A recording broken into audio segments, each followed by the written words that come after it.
Hi, this is Liqian Ren, Director of Modern Alpha Wisdom Tree ETFs.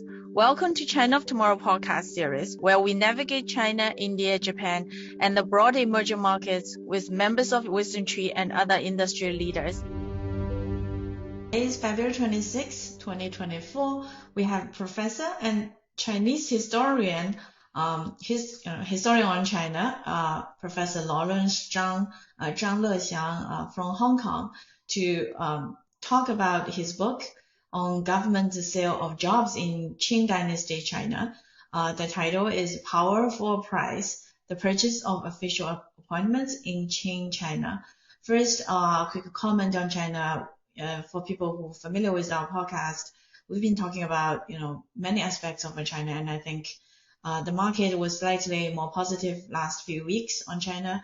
Ultimately, it's how much risk people can tolerate when investing in Chinese equity. U.S.-China relationship, I feel this is my baseline. It's still going nowhere. I don't see much positive signs. China is, on the other hand, proving to be a challenging competitor for the U.S., not giving up in the background of a cross-board technology containment from U.S. So I think for every headline, whether it's positive or negative, has to be evaluated by this political background. U.S. is trying to contain China, but China is also trying to break out the U.S. Containment. Many historians will look back and see Chinese government's ban of private tutoring as a moment of shock for the capital markets in 2021. I think really I can still vividly remember at that time, it was really the first time clients become much more interested in trying to understand China.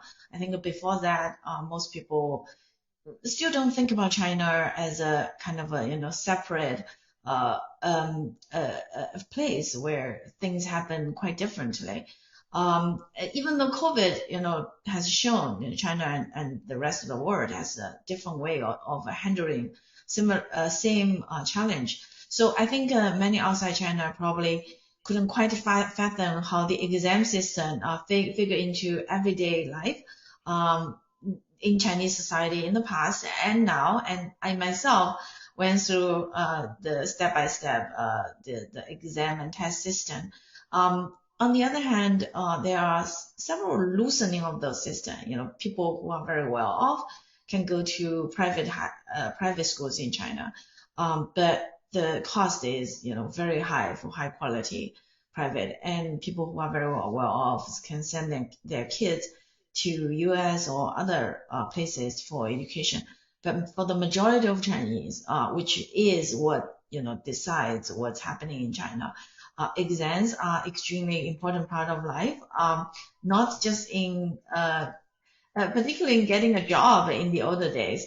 So we have Professor Zhang who can really shed some light for us about this meritocracy system. Professor, welcome, and please, let our listeners know what led you to write a history of the selling of official appointments in Qing Dynasty, and a little bit background on this topic. Hi, thanks for having me. I think the most sort of interesting thing is if you are a undergraduate student, let's say in the United States or even in China, and you're learning Chinese history, right, in a intro class, you almost certainly learn about the exam system. You learn about how it functioned. You learn about how it was the gateway to government jobs. You learn about how people spend years, even decades, preparing for this and trying and sitting and failing in the exam for the most part.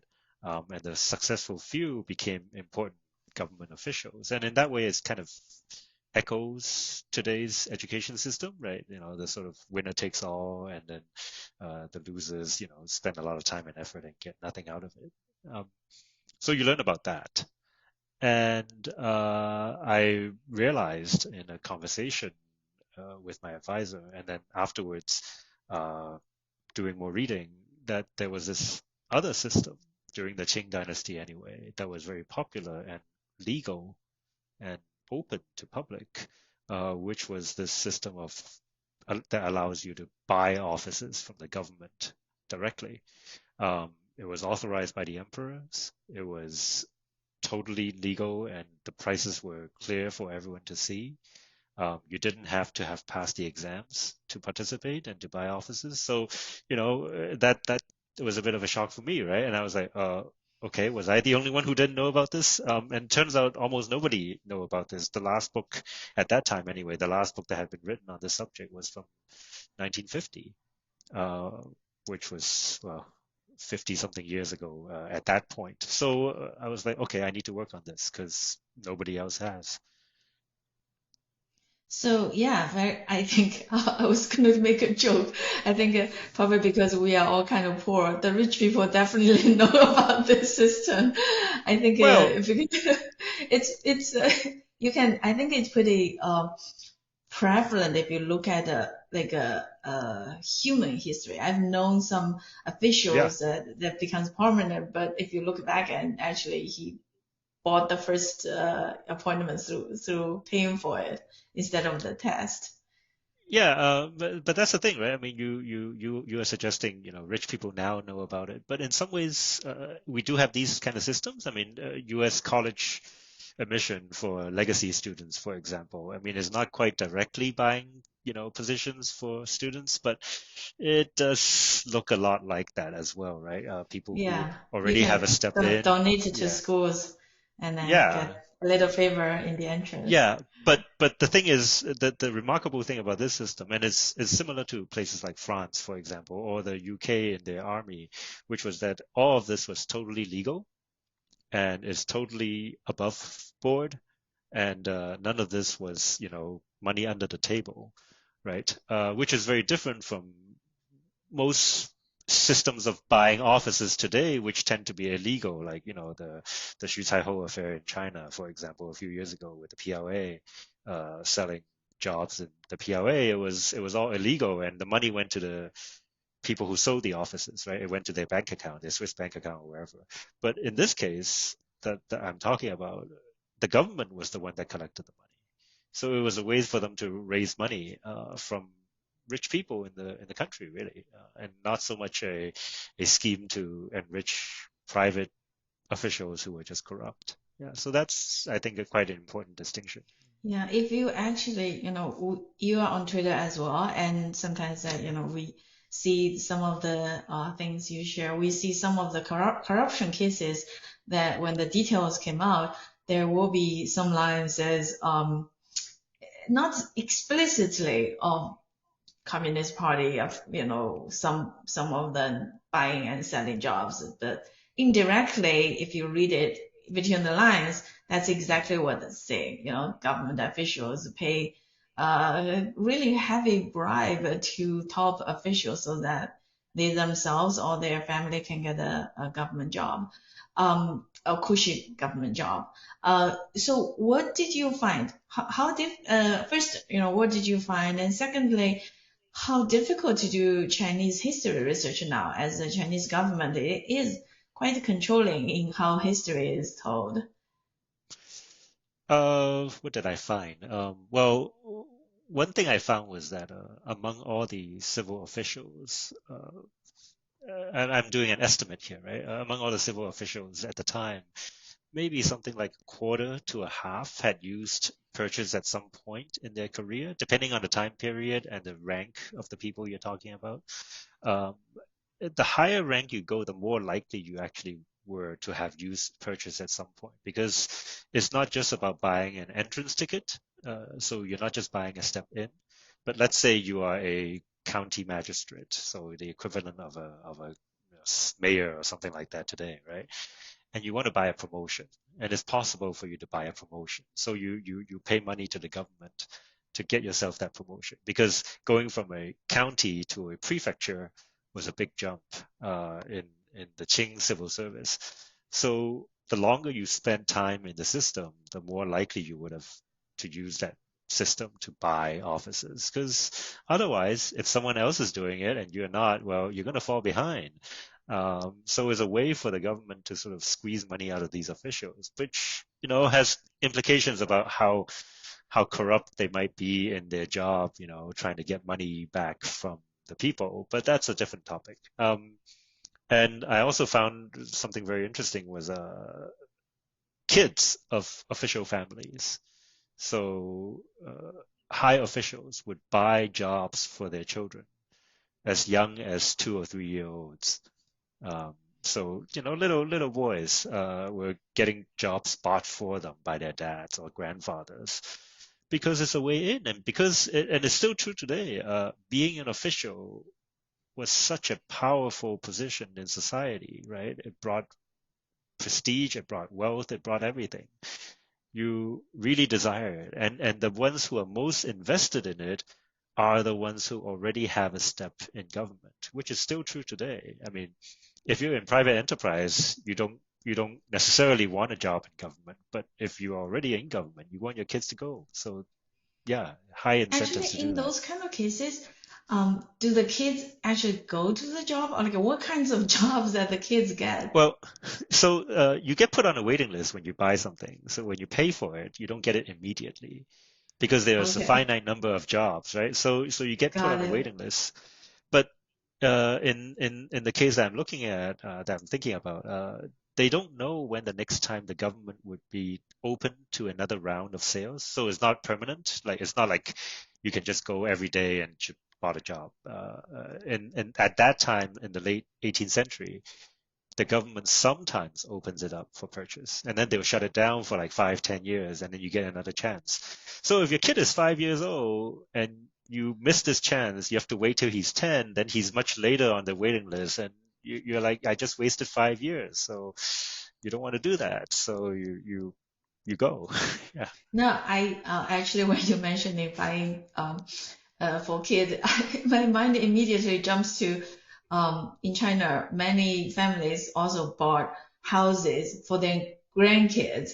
Hmm. The and that's why in the last 1.5 years, I'm totally open. I've been quite inactive on China's housing market because if a lot of housing demand, and people keep saying like housing demand. A lot of very well-off families, not only they have apartments bought for their kids, they already bought it for their grandkids. Like the 2-year-old already own an apartment, like if they're very well Yeah. off. So yeah, and the second thing is, I think there was this joke called mother-in-law economics, like Yeah. Yeah. Yeah. the mother-in-law in demand. But nowadays, many Chinese young people are not even wanting to get married. So there's no mother-in-law anymore.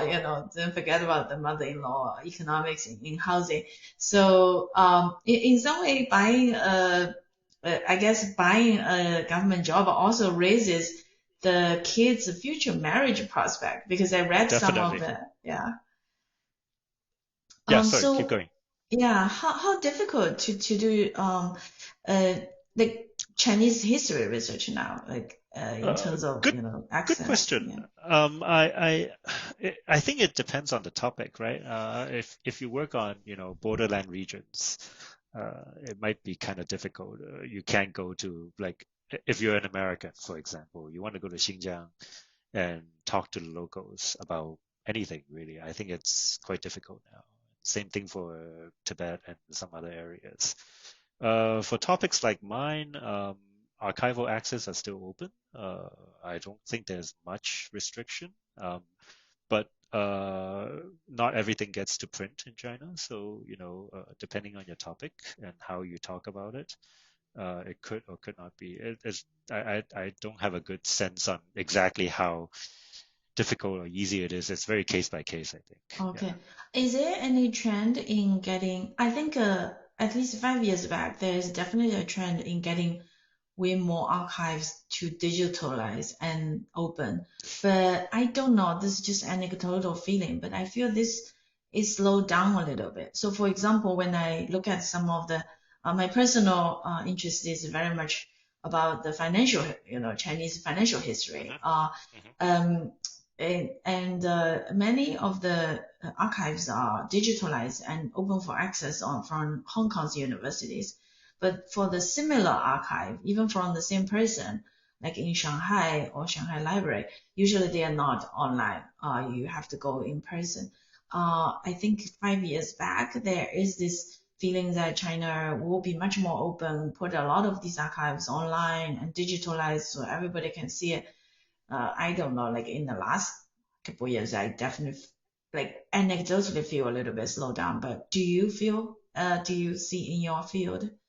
Well, they are digitizing things, so they are taking pictures of things from the past, but they are not opening it up for access to people who are not physically there. So these days, like when I was doing research in Beijing at the First Historical Archives, back in my day, not that I'm that old, but you have to go into the literally go into the palace. The archives was located inside the palace grounds on the west side, on Xihuamen. You go in there and you can actually look at physical documents. When I was doing research, a few years after I went, they stopped that practice, and you can only look at things that have been scanned.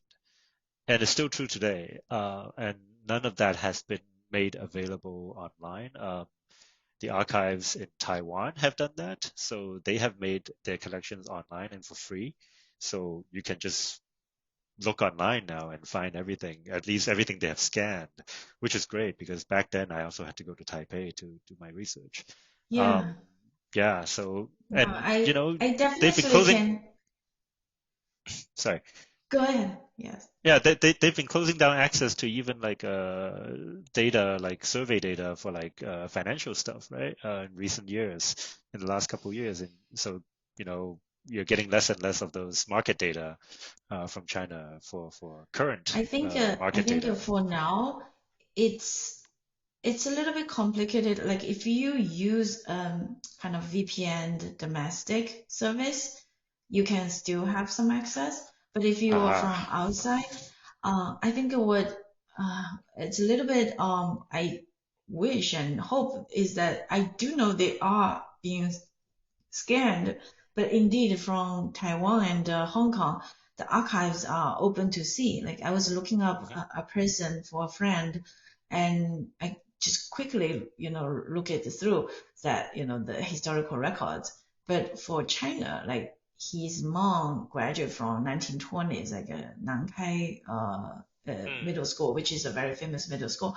But they don't even put the alumni list online, even though mhm. in hard copy they've collected this, for sure. So sometimes you don't. I feel like sometimes the officials they very very kind of controlling and feel this like it's a power access, and but partly is also I do feel there is a slowdown in terms of like making a lot of these historical records digitally accessible, but Well, we hope, yeah.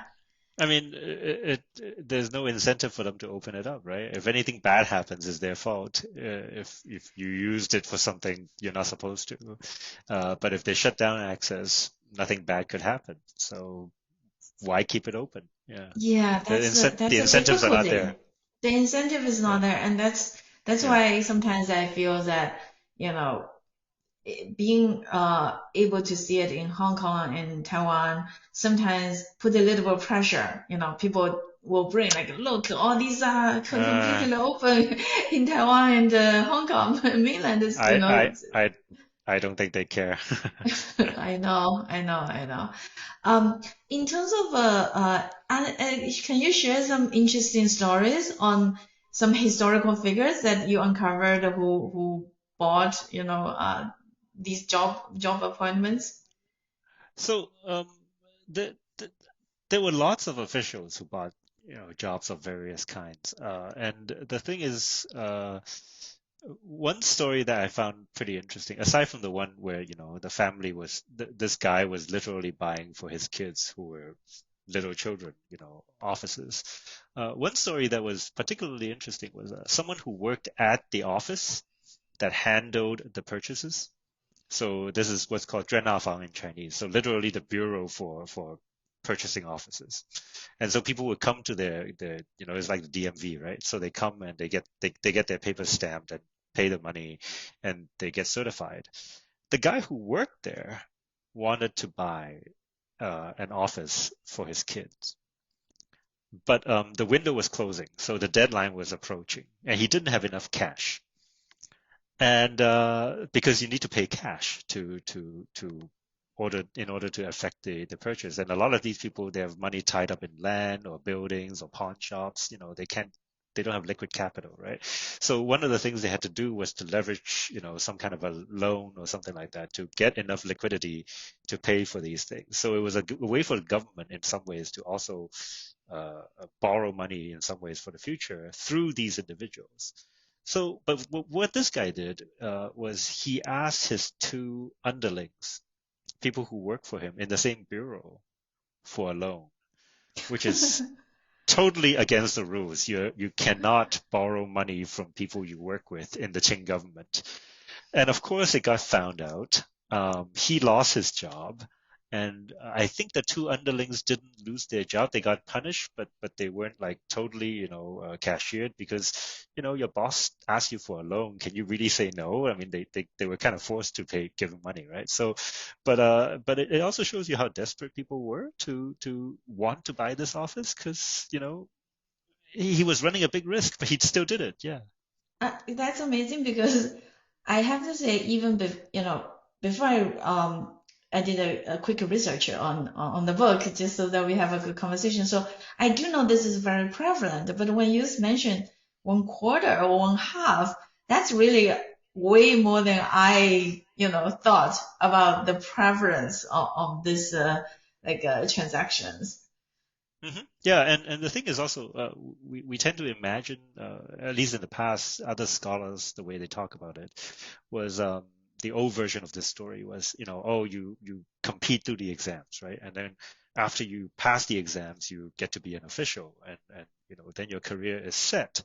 But if you actually look at the actual records of people who served, even for people who passed the exams at the highest level, a lot of them have dead-end jobs. They serve in government at a very low level for years or even decades. They don't go anywhere. They don't get promoted. And then they just drop out after like 10, 15 years of a pretty miserable career. And in fact, if anything, people who had money and connections to buy offices oftentimes did just as well, if not better, than some of these exam takers. So, we need to re-envision and sort of rethink how we think about this competition for power and positions. Yeah. That's interesting. I think the unavoidable thing people in China also, I think in the US as well, is starting to realize that relatively well-off families have so many advantages. Yeah. And this is not against, not saying against the rich. I think because the people when people think about China, it's his socialism, right?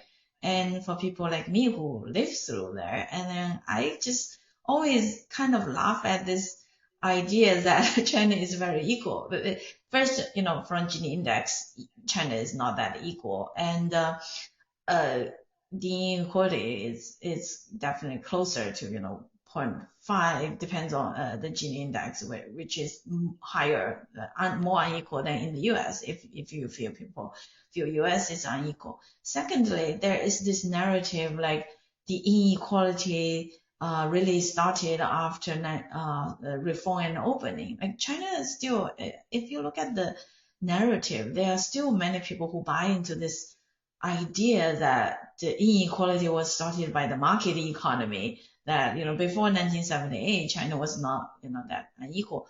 But truth is, even during 1960s and 70s, the privilege goes in so many different ways. It doesn't have to show up in actual wage to see the inequality. So in Chinese narratives or popular literature, there was always this story of a guy who pass the test and become, you know, marry the great wife, like the fairy tale story. But the truth is, maybe the fairy tale story is, some well-off family, bought some jobs and marry the desirable wife. So, um, there's a lot of inequality that gets transmitted, and that's not necessarily bad or good. It is just what it is. It's just what it is. Yeah. Yeah, I mean, if you look at like yesterday, there was the richest guy who also came from Zhejiang, where I grew up, so I really knew, Yeah. quite Zhong Qingho. He was the founder Yeah. of Wahaha Drink. Yeah. He just died. Uh, Yeah. yeah, he was the richest Chinese man and there is lots of stories talk about his rags from riches story, but what people do not understand is that historically his family was, I think his grandfather was a kind of a financial official under Zhang Zuolin, like one of the like top and even Huawei's founder, yes, when they were growing up, they were very, very poor. But a lot of these people, because of the family, they have been grew up in relatively well-off family 3 or 4 generations back, and many of these habits, study hard, be disciplined, life habits got transmitted. So when the opportunities came, like in the 1980s, they are the families who are able to, grab these opportunities better. Like they are much more entrepreneurial, even though they were equally very poor. But as soon as the opportunities came, so I think people are now are going to really, much more assessing more about how wealth transmission, not just through money, but through so many different ways, through children. Yeah. And I mean, for let's say the United States, the post-war kind of relatively, meritocratic and equal society was a pretty unusual thing in American society as well. The Gilded Age was certainly not big for equality. So this idea of a meritocratic system that picked people based on talent was, in many places, a fairly new and mostly post-war concept that also has lots of problems. The idea, the word meritocracy, for example, we now associate it with very positive values. But when it was first coined by Michael Young, a British sociologist, he meant it in a somewhat negative tone. It was not a good thing because the idea was that people who succeed in a meritocracy would then look down upon people who didn't because, well, I'm better because I'm more capable. Therefore, you deserve where you are in society to be poor, right? But Yeah, it's not, it doesn't make for a very happy society to live in. You have no empathy for other people who fail, and in some ways we're seeing that today. Recently, there's been a few books like Michael Sandel and others have written books about meritocracy in the United States. That talk about this and this sort of lack of empathy by those who have made it. Um, and of course, that they're interested in keeping their actually, kids in the same system. I don't know whether you've done this, but you probably already, is that the even by controlling the family income, the ones who bought the jobs may have done better in their life than completely through meritocracy. I wonder whether that's true. Well, Well, these families, the ones I looked at anyway, tend to be families that have a history of government service. So, when I started the research, right, my assumption, like everyone else's assumption at the time when I talked to them about it, was that, oh, it's probably a system for people who fail the exams, or it's for people who are not part of the system, like merchants who have lots of money to buy offices. But I started looking for merchants who bought offices, and I couldn't find any. I can find them buying titles. So these are sort of honorary titles. So you can wear the clothes of an official, but you don't actually get to become an official. But I couldn't find any, like lots of families of merchants who bought actual offices. The ones who I found who bought actual offices were families that already serve in government as officials. And when you think about it, it makes sense, right? The guy who I was talking about who bought positions for his sons, for his little kids, he was at the end of his career a 大学士, a grand secretary, so one of the top officials in the country. So imagine if, your dad bought you a job in the government and everyone knows that your dad is the board of personnel's, minister. So you're big boss, right? So someone who bought a job, whose father or grandfather was someone important, well, guess what? They're going to get a lot more out of their purchase of Yeah. these positions than some random guy who has no connection, and these social connections count for a lot, right? So, and it's still true today. I mean, it's not that surprising. Yeah, I think also in China, again, many people in some way feel China is market, but historically, merchants or 商人 is considered the lowest social status, and I think is for many years is illegal for them to be official. Like during Tang Dynasty, like Li Hmm. Bai, Hmm. he Yeah. came from a very wealthy family. Li Bai is one of the very famous poets for anyone who has any Chinese culture learning or Chinese background, uh, probably have recited his poems because it's part of the Chinese classics. But he always wanted to be part of the government, but because his dad is a merchant, a very well off merchant, he just couldn't get a he couldn't even be permitted to participate in the testing system. So he was excluded. Ultimately, he got access to the emperor through his poems and get some uh, uh, fulfilled some of his ambitions, but it didn't turn out as well. He's a really interesting guy. I recommend anybody interested in Chinese history to learn about Li Bai. But Yeah, he also loves to drink. he loves to drink, and he was a Taoist too. Many people did not realize he was a very devoted Taoist. Well, so what do you think the book can shed some light on current China? Ooh, I don't know. I'm a historian. I shouldn't talk too much about current China. It can land me in deep waters, especially given my topic. But I think, for example, what we talked about earlier, the willingness and interest in investing in your kids, right? Since most people are still having only one kid, if they have any kids at all, and the demographics now are such that there are fewer and fewer kids, right? But that means that more and more resources are being poured into those single kids. And parents would try anything to get ahead for their children. And that's not just true in China, that's true everywhere. It's kind of a universal thing.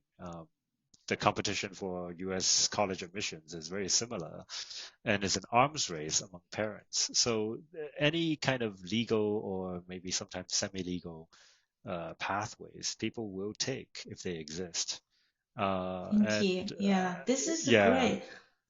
So what's your next research topic? Like what's you currently working on? I'm actually working on something completely different for a moment. I need to take a break from Qing government documents. So I'm working on a book on the tea industry in Taiwan, actually, Wow. in the 20th century, and about how they sort of in a in a setting where there are lots of small scale farmers, how do they manage to survive against these multinational conglomerates that make tea on a very large scale with efficiency, with efficiency and newest technology, and how do you fend off that, and how do you survive in that market, and then thrive? And it's done pretty well now. So that's Thank what you. the next book is about. Yeah, we look forward. I think I personally is a big fan of snacks from Taiwan.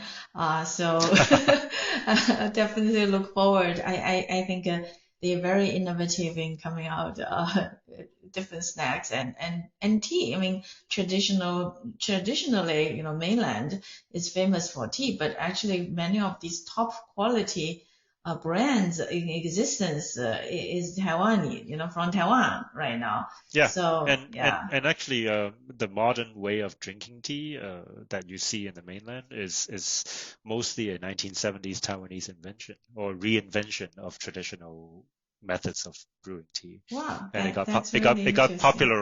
it got popularized by Taiwanese merchants after 改革开放. So Oh, yeah, wow. Oh, yeah, yeah, well, obviously we all love the bubble tea, so there's that too. Yeah, invention there. Thank you so much, and really learned a lot, and we continue to talk in the future. okay, thanks for having me. Yeah, and I think for listeners who are interested, you can listen to our podcast, Professor Zhang, Lawrence Zhang. He is also on Twitter, and he's all the books information is all open on the website from available from all platforms. Thank you. Thank you.